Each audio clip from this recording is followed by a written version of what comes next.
चलिए स्वागत है आपका विनर्स एकेडमी प्रयागराज में। मैं समीर शुक्ला और आज हम लोग सिंथेसिस के दो इंपॉर्टेंट और छोटे टॉपिक की बात करेंगे। वैसे तो ये बहुत छोटे हैं लेकिन ये बहुत बड़ा काम करते हैं।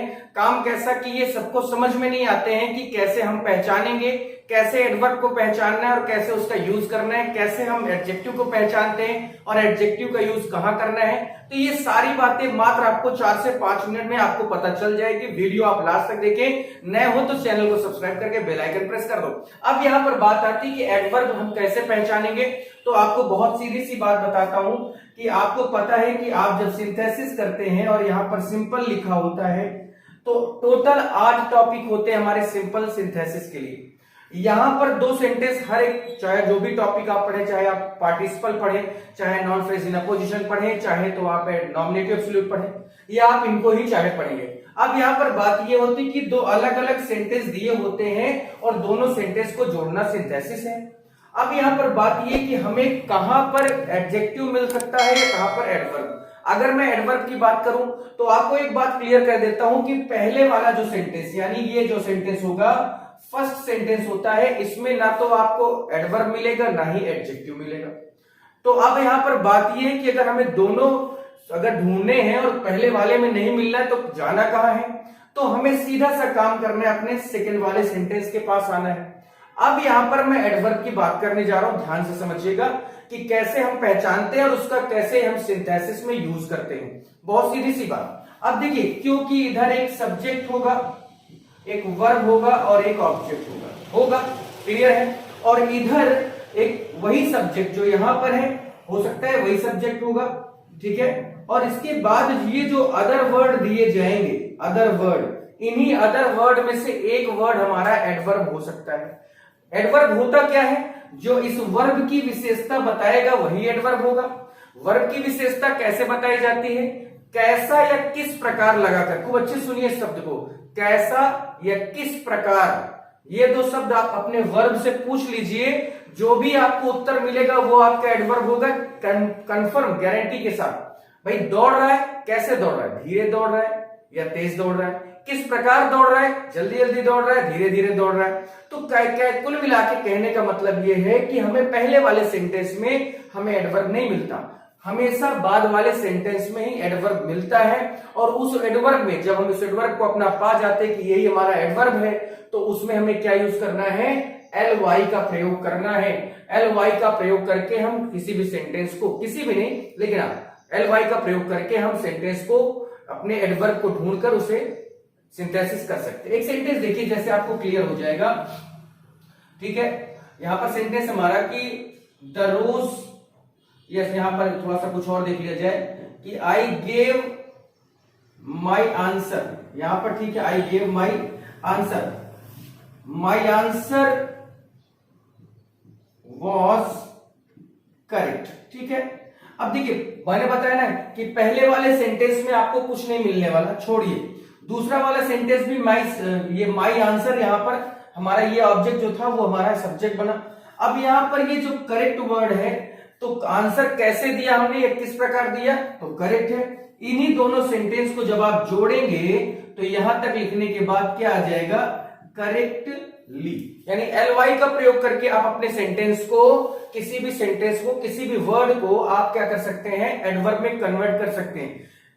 मोस्ट ऑफ द वो कौन से वर्ड होंगे, या तो वो कोई आपका एडवर्ब होगा या कोई एडजेक्टिव होगा, क्योंकि एडजेक्टिव में भी हम ly का यूज करके उसे एडवर्ब में बदलते हैं।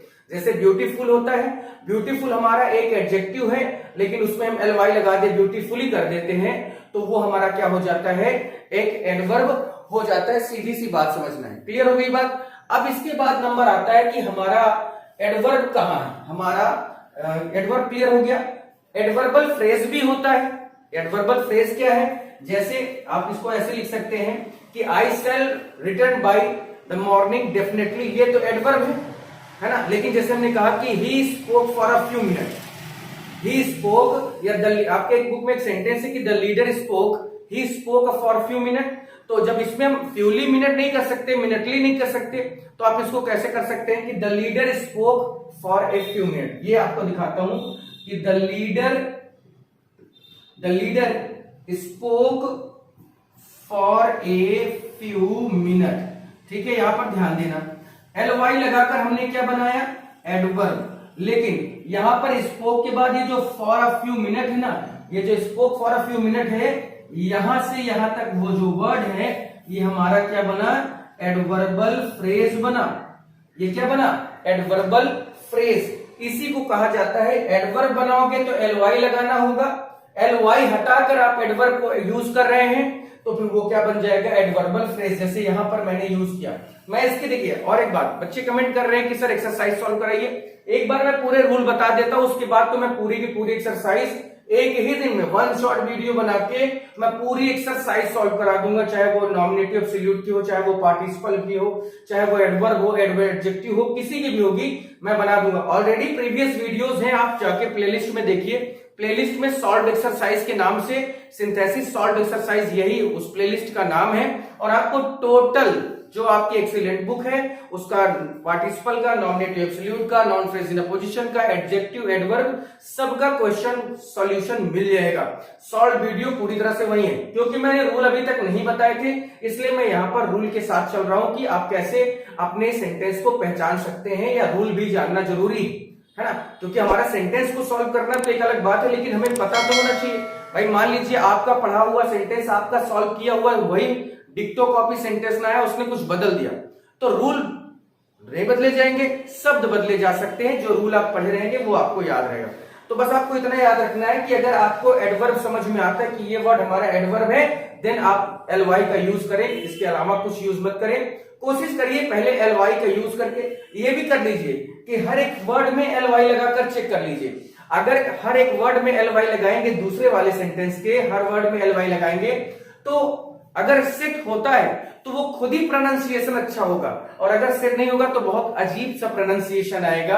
अब इसी में सोचिए, क्या फॉरली बनाते, फ्यूली बनाते, मिनटली बनाते, नहीं बन रहा है ना, सीधी सी बात है। इसके ऊपर इसे हमें एडवर्बल फ्रेज बनाने की जरूरत थी। अब नंबर आता है हमारे एडजेक्टिव का। एडजेक्टिव एक ऐसा वर्ड है जो आप आराम से पहचान सकते हैं, समझ सकते हैं कि एडजेक्टिव होता क्या है। आप इसका स्क्रीनशॉट ले चुके होंगे आई होप, ठीक है। अब एडजेक्टिव देखिए, बहुत सिंपल सी बात है, बहुत इजीएस्ट टॉपिक माना जाता है पूरे ग्रामर में एडजेक्टिव को। एडजेक्टिव है क्या, नाउन के पहले, जैसे ये राम लिखा है ना, राम एक नाउन है, तो इस या तो एडजेक्टिव इसके पहले लग सकता है, जैसे हमने टॉल लगाया, या तो एडजेक्टिव इसके बाद लग सकता है। इसके अलावा कहीं तीसरी जगह पर एडजेक्टिव नहीं लगता, यानी हमेशा वो नाउन के या तो पहले आता है या तो नाउन के बाद आता है। नाउन के पहले अगर एडजेक्टिव आता है तो उसको हम एट्रीब्यूटिव यूज करते हैं, नाउन के बाद अगर एडजेक्टिव आता है तो उसे हम प्रेडिकेटिव यूज करते हैं। बहुत आसान सी भाषा है, समझिए इस चीज को। लिखा है जैसे कि द बॉय, ठीक है, द बॉय वॉज वीपिंग, ठीक है, the boy was weeping, full stop किया हमने। द बॉय वॉज हंग्री, ये सेंटेंस है। अब अगर इन दोनों सेंटेंस को आपसे सिंपल में बनाने के लिए, सिंथेसिस करने के लिए कहा जाए, तो मुझे नहीं लगता कि आपको बहुत बड़ी प्रॉब्लम होगी, आप आराम से कर सकते हैं। कैसे? अब देखिए, द बॉय वॉज हंग्री, ये हंग्री होना किसकी विशेषता भैया? बॉय की, यहां से भी लिखा हुआ है। तो मैंने आपको बताया कि जब आप इसको सिंथेसाइज करते हैं तो अपने एडजेक्टिव को या तो नाउन से पहले या तो नाउन के बाद। अब नाउन के बाद तो नहीं कर सकते कि वॉज वीपिंग लगा, वो नहीं हो सकता, लेकिन क्या पहले नहीं हो सकता कि the hungry boy was weeping, the hungry boy was weeping. अगर इतना हमने किया तो दिक्कत कहां है? कोई दिक्कत नहीं है। आप इसको, अब देखिए मैं यहाँ पर रूल नहीं लिखा रहा हूं, जैसे मैंने प्रीवियस 2 वीडियोस में आपको रूल लिखा है, आपको रूल नहीं लिखा रहा हूं, बुक आपके पास है, आप रूल लिख लीजिए। बाकी जो समझाने का मेरी जिम्मेदारी है वो मैंने अपना काम किया कि अगर एल वाई, अगर एडवर्ब है तो एल वाई लगाकर उसे एडवर्ब बनाइए, बिना एल वाई लगाए भी एडवर्बल फ्रेज का यूज होगा। दोनों सेंटेंस में देखिए, इधर वाले सेंटेंस में आपको एडजेक्टिव मिला और इधर वाले सेंटेंस में ही आपको एडवर्ब मिला था। तो ये कोई बहुत बड़ी बात नहीं, आप परेशान मत होइए। मैं आपको सॉल्व एक्सरसाइज कल कराऊंगा। जैसे हमारा सिंथेसिस का सिंपल सेंटेंस पूरा होता है, मैं आपको द एनिमी जो हमारा चैप्टर है उसका शॉर्ट आंसर लिखाऊंगा, क्योंकि उसका हिंदी एक्सप्लेनेशन ऑलरेडी दिया है मैंने। इंडिगो का भी शॉर्ट आंसर, लॉन्ग आंसर लिखाऊंगा, क्योंकि उसका हिंदी एक्सप्लेनेशन ऑलरेडी मैंने दिया है। तो आई होप एंड विश कि आपको ये क्लियर हो गया होगा। प्लीज दोस्तों को शेयर कर देना और उन्हें बता दो कि ये सारी चीजें आगाज हो चुका है, कि अब हम शुरुआत कर चुके हैं टारगेट 2023। Thank you.